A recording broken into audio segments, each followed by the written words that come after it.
What's going on, people? We are Tottenham TV here, back again with another Tottenham update. And no, don't rub your eyes, don't adjust your sets. Ben is back on the updates. Big up to Ben. Look, back on the channel. How's it been? I mean, it's been an absolute crazy couple of weeks. Obviously, if you don't know, my wife has had a baby and I've been off on maternity leave. I am back in the office, back in the studio next week. So looking forward to that.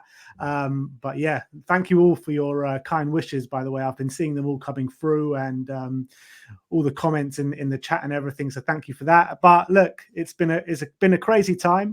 It's been a crazy time on the pitch as well for Spurs. And let's get into the nitty-gritty of the transfer window. I'm hearing there's some downs to be talking about. Let's just say it that way.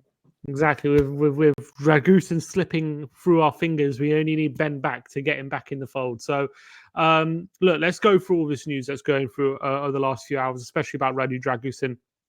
I'll go through all the stories. Obviously, earlier today we did an update, and there was kind of tentative rumors about Bayern. There was, Plettenberg said he's on the list and all those kind of things. Didn't seem serious, but definitely does seem serious now because Morik92, he's a journalist analyst. He says Dragusin is closing in to joining Bayern Munich. Deal close tomorrow. Florian Plettenberg is saying that Bayern is still in the race for Radu Dragusin, but Tottenham is leading the race. Napoli is also pushing. Tottenham have chances, but time is running out. Still no official bid from Bayern, but there's no verbal agreement between Bayern and Dragusin. Dan Kilpatrick getting in on the act saying Bayern are trying to hijack the Radu Dragusin deal. Neither they or Spurs have agreed a fee. Dragusin favours a move to the Premier League over Genoa's Serie A rivals Napoli, who made a player plus cash offer. But we'll see what's called. It says open to joining either Bayern or Spurs this month, with the player expecting clarity on his future this week. Longari has just tweeted saying Dragusin prefers a move to Bayern over Spurs, which is very worrying. And Damasio giving us a late night bomber saying Tottenham have now sent an official bid to Genoa of 25 million euro plus 5 million in add-ons.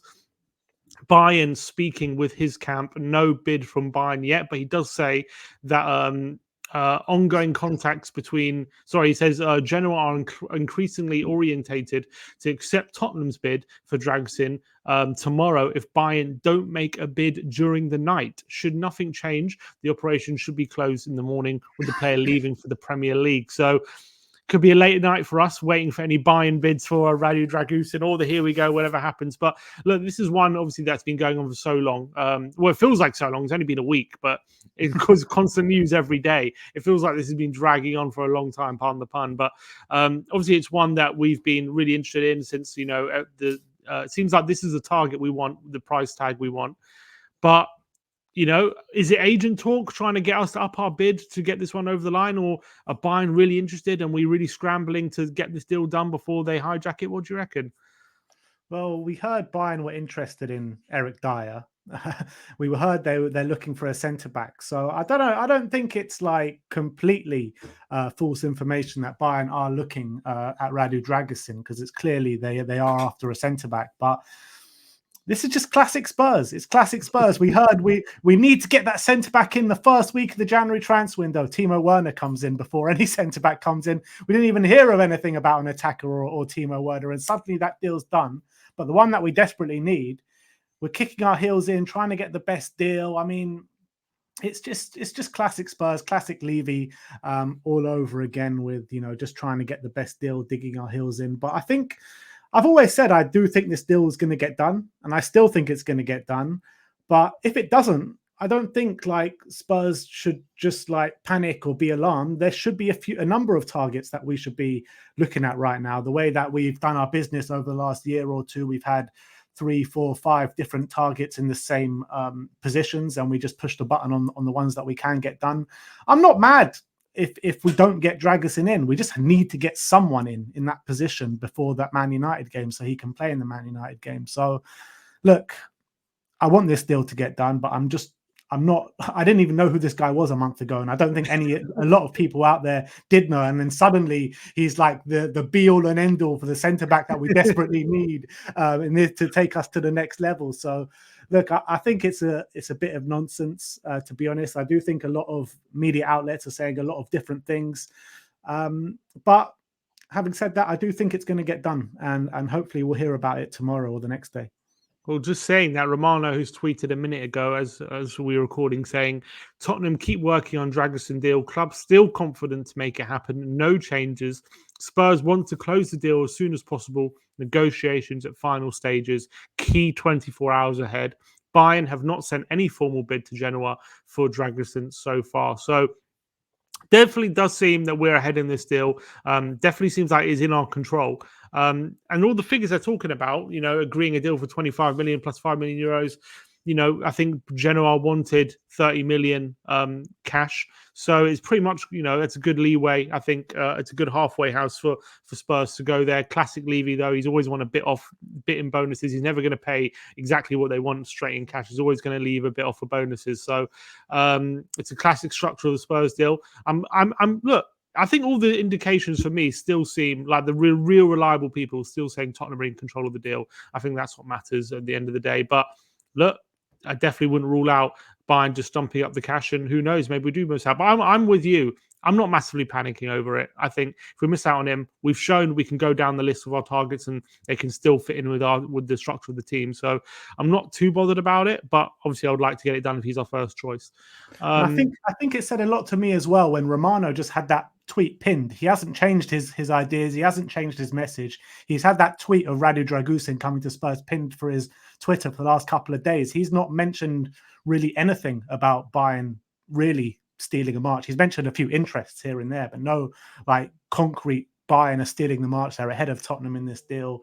All we've heard is Dragusin really wants to join Tottenham, and we've heard a few different publications that nobody's ever heard of before saying that Bayern are coming and are ahead of Tottenham now. But look, I think this deal's going to get done, and he's going to be in play for Man United. Yeah, agreed. Just another one quickly because the tweets are coming in. Matteo going all night tonight, people. Exactly. Matteo Moretto now saying he's now tweeted saying Tottenham remain in the lead for Dragusin and now aim to close the deal in the next 24 hours. So definitely seems as though we're going to get some news probably tomorrow about maybe an agreement, hopefully, between Spurs. Don't worry, Sim. I'm on the night shift tonight, so I can go all night. All right, we're going all night, people. We're going all night. Right, let's move on to the news about Bryan Gil. Sky Italy are reporting that initial contact has been made between Fiorentina and Spurs over a deal for Bryan Gil, with Spurs currently looking to move the player on a permanent basis. And Damasio confirming Fiorentina are looking at signing Bryan Gil and Spurs are open to a transfer. I think for me, like it's one that I just think we have to move on from, unfortunately. As I know he's shown glimpses. Even this season when he's played, he's been all right. But obviously Werner's coming in, which we'll talk about a bit later. But I don't see a future for Bryan Gil here. I just think if a permanent transfer gets some money in, I think that's best for everyone. As much as I think he could be a good player, I think he hasn't shown enough, unfortunately, when given the chance. Yeah, I completely agree with you, to be honest. And I'm one that has always backed Bryan Gil's ability. I've always believed in his ability, and I thought he should have been given more of a chance, to be honest, over the various different years under various different managements. Albeit none of the managers have really fancied him, let's be honest. I do think he's got technical ability. I just think it's, again, every time he's on the pitch, you never see it really come through to the ability that maybe we know he can provide. And I think maybe a league like Italy or Spain is more kind of adept to his physical qualities as well. So as much as I do believe him and I like his passion on the pitch, I like his energy levels, but I agree. I think from what we've seen of him this season and in previous years, it's right probably just to get the deal done, get him out of the club for good. And you know what? Like bringing in Timo Werner and getting rid of Bryan Gil, it's some upgrade. Yeah, definitely. I agree with that. And it's a player who's definitely, I feel, fits in the squad a lot better than Bryan Gil does. No, to caveat that, I think, Bryan Gil's never really had a stretch of games at all. What's the most games he started in a row? 2, maybe? I don't think he's ever started more than 2, if that. So I do feel for him a bit, never really given a proper opportunity. But, he would, the managers would argue you have to earn that opportunity, and he's never really done that. So yeah, but you're looking at right now the chances that he's had under Ange Postecoglou. I know it's not been groundbreaking chances and starting games, he started a couple of games and come off on a few cameos. But you'd really think like in an Ange Postecoglou system, you'd see the best out of Bryan Gil, and you just haven't seen it, to be honest. And he hasn't really pulled up any trees, unfortunately. So I think it's the right move for all parties. Yeah, I agree. I think he needs to restart his career as well, find a new home. Next story we're going to be talking about is Ali Gold talking about Jed Spence, and he says that obviously Spence has been recalled from Leeds in January. He says Spence has and will be training with Spurs under 21s until he gets a move this month after his Leeds move was brought to a premature end this January. Yeah, I mean, it's no real surprise. It's just that obviously he's a player we did sign for big money. He's now back with he's now back at the club. If he isn't finding a move or he's in the process of finding a move, does it not make more sense to have him train in the first team just to see if to have a look at him? Or is it, with his potential attitude problems, is it just right just to keep him away from there for the time being? I don't know. That's what it is. The attitude problems. Ange Postecoglou has said, I'm not sure when he said it, but he did say it at some point that, even one bad attitude player in the squad can have a massive ramification on the kind of mentality of the squad and the happiness of the camp and everything like that. Everything needs to be a close-knit unit and everyone needs to be together. And unfortunately, again, with Jed Spence, I was so excited when we signed him. I was watching him ripping it up for Nottingham Forest against Arsenal in that cup tie 2-3 years ago. And I was just so excited. I thought he was the answer to our right-back problems. But again, with him, everywhere he's gone, no one seemed to fancy him. He's gone to Leeds. Farke's spoken about his kind of attitude problems or problems that he's having there. So if he can't fit into the Leeds squad, how is he going to fit into our squad? So I think that the best thing is to keep him in the under-21s if his attitude isn't right. And we need to get him out as soon as possible. It's just a stinker of a transfer. Yeah, we've had a bit of a mare. This is one of the ones that Levy was pushed. I remember at the time he was friends with the agent or something like that. I know he was a player who was young and everyone was saying what a great season he had. A great season at Forest, but Conte never wanted him at the time, and it's turned out just to be a disaster on all ends. And now we've got a problem because he's here and we're trying to get rid of him. And after the Leeds spell, how many offers are going to be? It's a problem. We'll have to hopefully we can solve it. Fell out the team at Rennes. Apparently attitude problems as well there. He's fallen. Leeds cut his loan term short spell. he cut his loan short. At Leeds. And I thought he was just about getting the grips at things with Leeds. He was starting at left back, playing an inverted role. And I thought he had a few good performances. I was actually really surprised when I saw that they just cut it short. But it's those attitude problems rearing its ugly head again. And he's got no place here if that's the case. I 100% agree. Next up, Ali Gold was talking about the Ollie Skipp situation. He said that Skipp is understood to be keen to battle for a spot rather than head anywhere else this month, which is in line with Tottenham's current plan. I mean, he's no surprise. We know that Højbjerg is the one that we're trying to move on. Skipp doesn't seem to be going anywhere when it comes to transfers, but I have to say I've been thoroughly unimpressed with Skipp's recent performances, apart from maybe the Everton game where he was pretty decent, but especially against Burnley, I thought he was terrible. And I do wonder how long Ange does give it before he thinks, I think it's time to move him on. But it does seem at the moment that Spurs are willing to give him another crack, I guess, in the second half of the season. Yeah, I just think we need the options, to be honest, especially in this January period without Papi Matasar, without Yves Bissouma. Højbjerg's rumoured to be going out the door.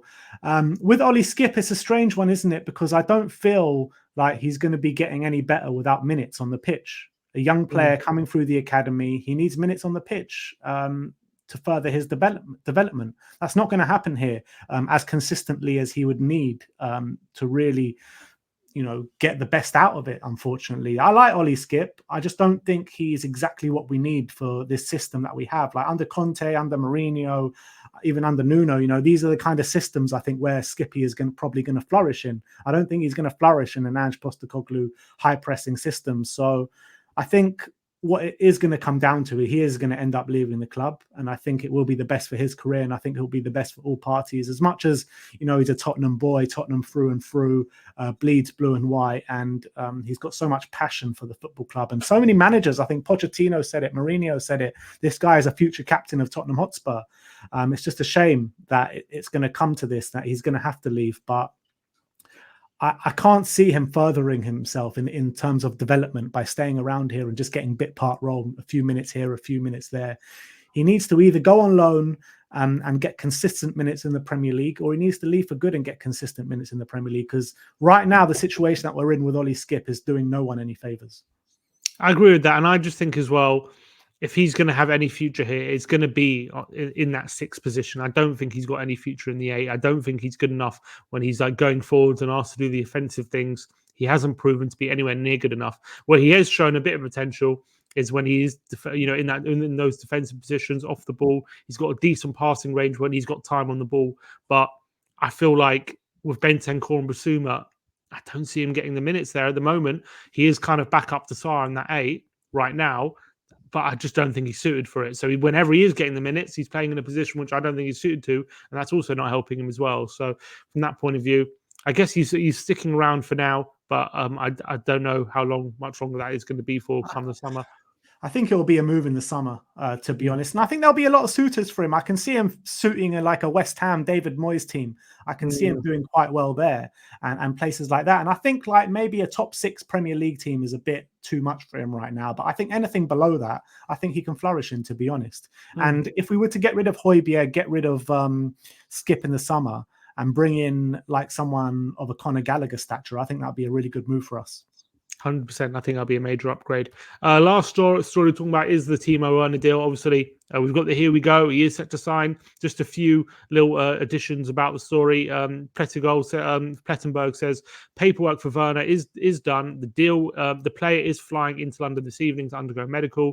Romano says he understands the final value of the buy option for Werner is 17 million euros. And Paul O'Keefe has confirmed that Werner completed the first part of his medical this evening and will complete his medical test tomorrow morning. So it looks like we'll probably have some announcement tomorrow. I'm guessing tomorrow's Werner Day. Exactly, we'll have some media stuff for Timo. Obviously, I've spoken a lot about Timo with a lot of people, but you haven't obviously been on the channel a lot since the Werner deal was confirmed. So what are your thoughts overall on Timo coming to Spurs?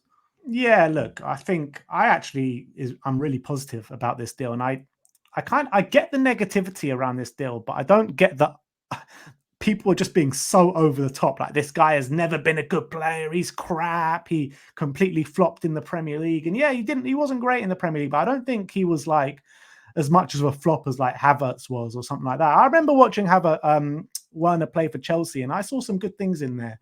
Maybe not on a consistent level, but definitely flashes of it coming through from time to time, unlike what I saw from someone like Kai Havertz, to be honest. And Kai Havertz ended up getting sold to Arsenal, who just had a title challenge for 65 million, by the way. And the deal that we're doing, a loan deal till the end of the season with an option to buy for 17 million euros or something like that, I think it's an absolute masterstroke, to be honest. I really do, because if he doesn't work and he's crap, fine. He goes back to Leipzig, nothing lost. If he flourishes, we've got a really good player on our hands for next to nothing. 17 million for a player like that. When you're looking, if Spurs would have signed this guy when he was leaving Leipzig for the first time, the narrative would just be so different. Everyone was saying, what a worldie we're bringing in, top player from around Europe, everyone would be absolutely gushing about it. And yeah, he's had a couple, 3 or 4 bad periods, but he needs a manager that is going to bring it out of him, of what he's shown in the past. And I think Ange Postecoglou is the perfect guy. I think this system that we're playing is the perfect system for him. I'm looking at that Man City game. I was speaking to it with you guys in the chat before. Without Sonny, he's going to have to be the danger man in that game, in the Man City Cup game.